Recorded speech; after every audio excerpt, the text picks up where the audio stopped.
that awareness that gives them the information and the empathy and the inspiration to then move forward with different behaviors that affect people and outcomes in a better way.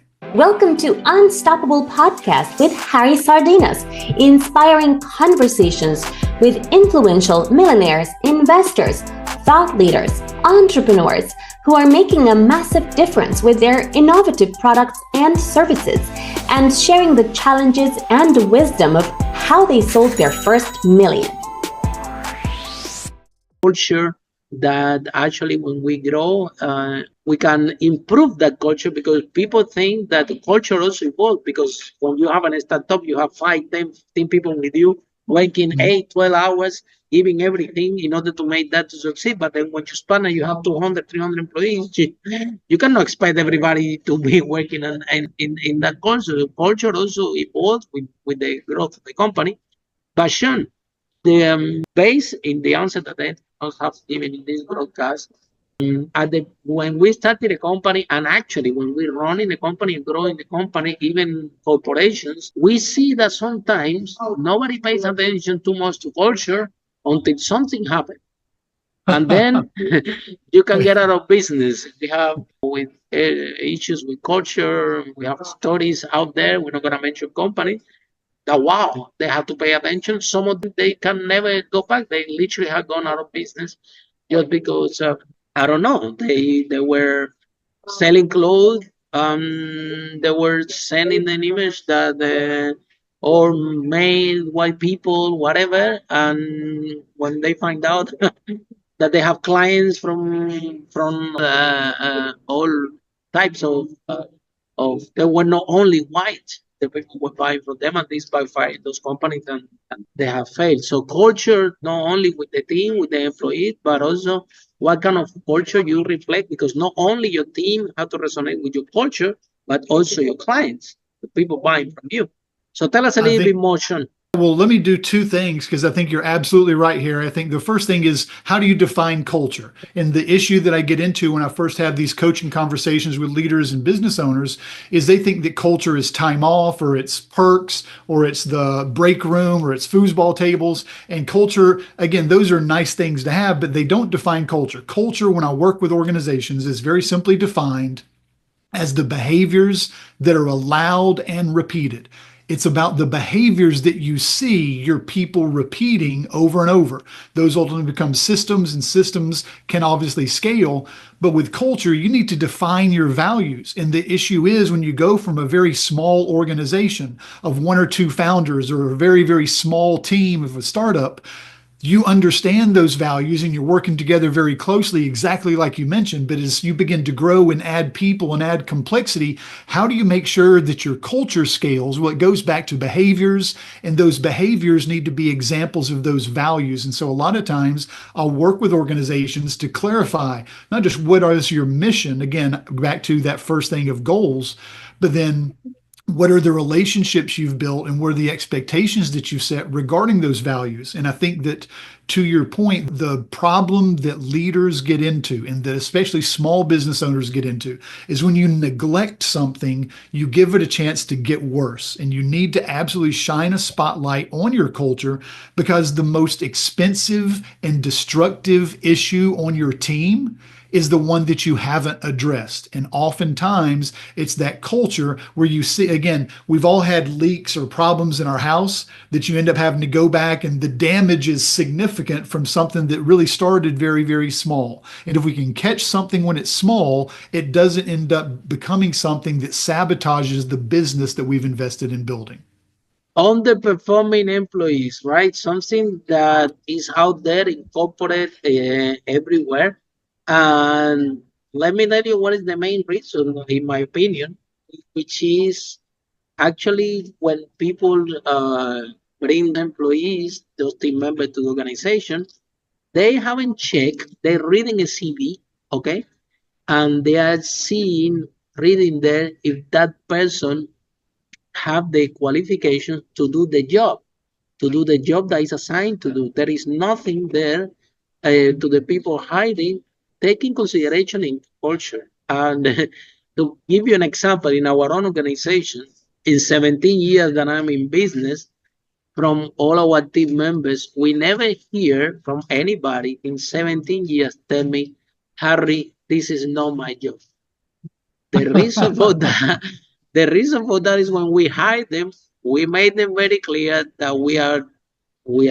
This is an organization where we are not too many people, and we have to be proactive. Even this broadcast, I call my IT director to this podcast, and I asked him, "Look, we want to do a podcast," and he's telling me, "What? What's that?"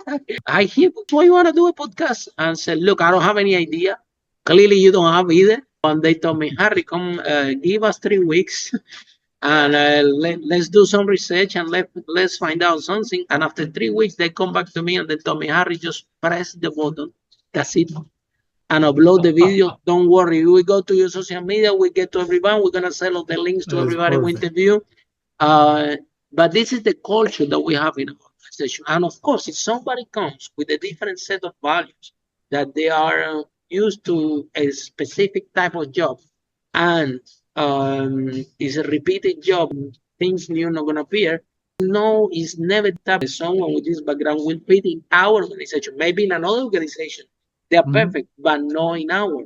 So what we see in culture is that the reason that when eventually sometimes we have underperforming employees, the reason is because the culture employee that person have itself, it doesn't match the culture that we follow as a company. So Sean, how can we communicate better in the hiring process? Because on the other hand, once the person is, in my opinion, I don't care who made the mistake or whatever. Once we bring somebody in, we try as much as we can to communicate the culture of the company, to give them chance, to give it a space, to see if the person can adapt.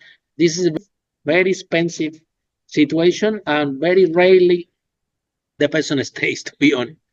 They can stay 1 year, 2 years. They know that we're trying, but it doesn't, the values that we have doesn't match with the values or with the type of that person wants to operate. So tell us, how can we improve performance in companies, and how is it culture really important to increase productivity in the companies out there? Yeah, with those underperforming employees, right? Because every organization at some point, you're going to have that employee or those employees that you understand What's the reason? aren't overachieving, that need to have a nudge of some kind, and sometimes aren't the perfect fit. And here's where, again, I do a number of team building events, and I'll do a half day or a full day of training and activities to improve awareness and connections with an organization. But that team building, as important as it is, isn't as important as the team building that occurs when you choose your employees, when you actually bring somebody in for that interview and you're identifying who's going to be a good fit for our culture, for our values, for the behaviors that are going to actually help us to maintain and sustain the success that we want to have and do things the way that we do it. Because that ultimately is culture. How we do things are those behaviors. And here's what I found. When people hire, and you already said this, Harry, oftentimes they only look at technical skills, those things that show up on a resume. And yes, you have this skill, and yes, you have experience with this platform or with this process. And instead of looking only at technical skills, we need to be that much more intentional in building our team and who we bring on to make sure that people don't become underperforming because of that. In interpersonal skills. And what I tell leaders and when I work with their teams is, you are often hired for your technical skill, but you're either fired or admired for interpersonal skills, for those understood values and behaviors that make you a winning teammate. And I think, to your point, the best people on the best teams don't ever say that's not my job. They're constantly asking themselves, what does the team need? And they're taking the initiative to do what your team did to make sure that they can contribute what their skills offer so that other people can be successful. Getting with corporate training, and it's a point that you stretch at the beginning, and it's true that people think that culture is just about teamwork, to do a game, However, if someone, I've done it, I've done corporate trainings, and I realized that when you play games with the team, the people behave in games how they behave actually in the company itself. And sometimes the team doesn't realize that we are doing this corporate training. We are playing games with the staff, but in the way that they are playing that game, we can draw a lot of conclusions that we can reflect how,